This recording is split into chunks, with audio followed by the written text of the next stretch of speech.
अस्सलामुअलैकुम दोस्तों, क्या हाल चल। मस्कर ड्यूटी फ्री वो टिकट ख़रीदने के लिए बहुत सारे लोगों ने बोला कि भैया एक दफ़ा फिर जो है ना बल्ब फेर तो बल्ब ये है कि ये आपने जाना सीधा सीधा शेख गूगल के ऊपर।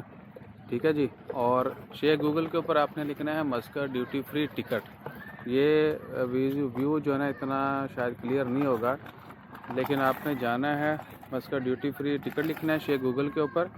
तो आपने जो है ना क्लिक करना है, ऊपर आपको ये वेबसाइट नज़र आ जाएगी और नीचे ये ब्लैक सा डॉट है उसके ऊपर लिखा हुआ बाय टिकट। ठीक है जी, बाय टिकट आपने करनी है। और वो जो है आगे आपको ये नंबर नज़र आने शुरू हो जाएंगे टिकट्स के। आप कोई भी नंबर सेलेक्ट करें और ये कि 20 रियाल की टिकट है, ऊपर थोड़ा सा आपका टैक्स लगेगा।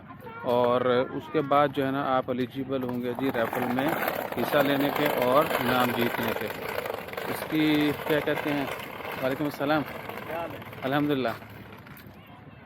तो उसके बाद जो है ना भैया 1-1.5 रियाल जो है ना आपका शायद कटेगा टैक्स, 21 शायद समथिंग कटते हैं।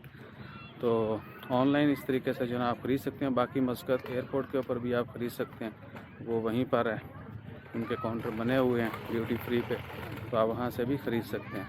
और किसी चीज़ का बल्ब फेरना हो तो मैं दस्या जे हम उसके ऊपर भी बल्ब फेर देंगे। जज़ाकल्लाह, अल्लाह हाफिज़। ਇਹ ਕੋਲੋਂ ਕਰਕੇ ਨੱਕ ਵੱਡਾ ਆਉਂਦਾ, ਦੂਰੋਂ ਦੇਖਿਆ ਕਰੋ ਤੁਸੀਂ, ਥੋੜ੍ਹਾ ਜਿਹਾ ਮੈਨੂੰ ਜ਼ੂਮ ਆਊਟ ਕਰ ਲਿਆ ਕਰੋ। ਜਜ਼ਾਕੱਲਾ।